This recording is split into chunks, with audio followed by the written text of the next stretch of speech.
In April 2007, as federal agents are raiding Ed Oken's office, Candace Graham in California is ready to move forward buying an investment property. She has $3.1 million with Janet DeShields' qualified intermediary, and she calls DeShields' office to let her know that she will need her money. She was not in the office, and the office staff hemmed and hawed, and finally, after much questioning, I found out she was no longer with the company. Graham learns that DeShields has sold her company to Ed Oken. When I tried to call Ed Oken, I got a phone recording that was very, very strange, and it was a music recording that said, "I'm too sexy for my shirt," basically, over and over again. And then I really knew I was dealing with a complete disaster. In time, she learns that Oken is under federal investigation, and the money that she thought was safely in escrow is gone. I absolutely panicked. This is everything I had worked for my entire life, and I didn't know what to do. It just was devastating. At that time, outside Washington, D.C., Bonnie Schluss gets the same news. And I said, wait a minute, how could this possibly happen? I did what the government told me to do. I put it in an escrow account that had a bond on it. She is not alone. As many as 250 people think their money is safely on deposit in Oken's qualified intermediaries when the plug is finally pulled on his game. Many of the victims lost their life savings. I mean, they counted on these investment properties as income so that they could retire, so that they could pay bills, so that they could send their kids to college. I mean, these were horribly sad stories. For months, in his bunker on Hibiscus Island, Oken is still hoping to avoid prosecution. And he keeps up the story. He can get a loan. He will pay everything back. And even today, in a telephone interview with American Greed, he makes this same claim. I was recapitalizing all of my real estate with a $250 million loan to pay off whatever I owed the QIs, shut them down, and be able to go acquire more real estate. But Oken has no ability to get a loan. Later, the findings of a bankruptcy trustee discover that even the yacht has an $8 million loan against it. Ed Oken is out of money. And that explains his next step, which was reported to the feds in March of 2008. The team received a phone call from the Palm Beach County Sheriff's Office indicating that Mr. Oken and Simone had just traveled to Palm Beach County from Miami to pawn approximately $1 million worth of jewelry, and they received about $200,000 back from that pawn.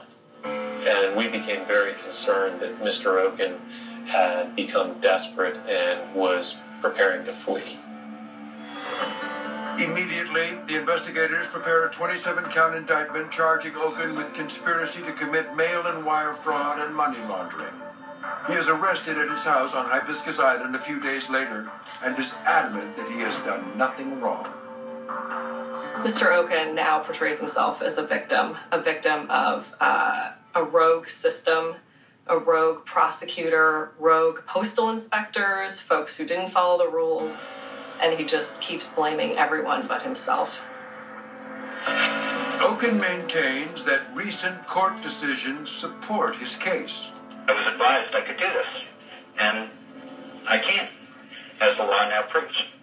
The qualified intermediary owns the property and owns the funds outright.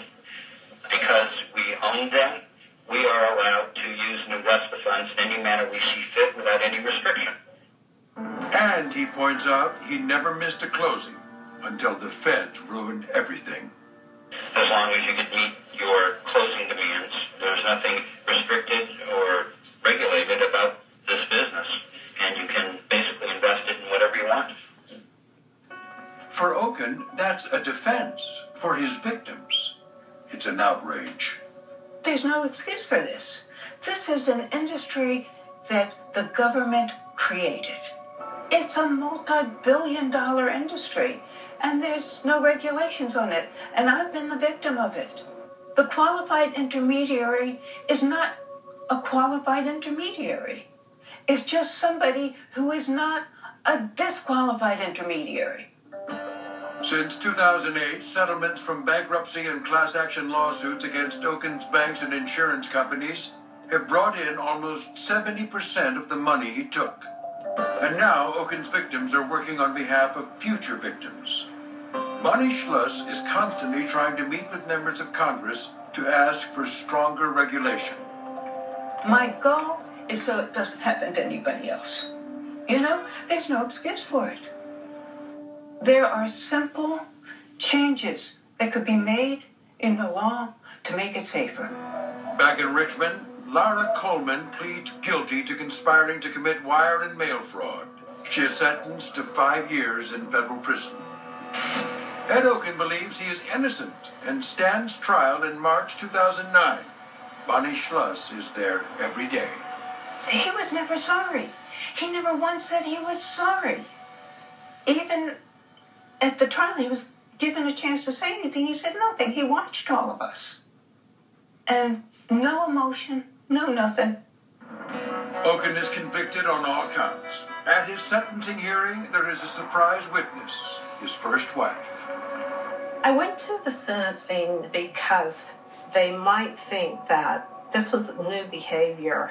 And of course, I knew that it really was part of his personality, and this is who he was. And he had been like this a long time. After hearing from Okun's victims directly, the judge hands down a sentence that will mean life in prison for Ed Okun.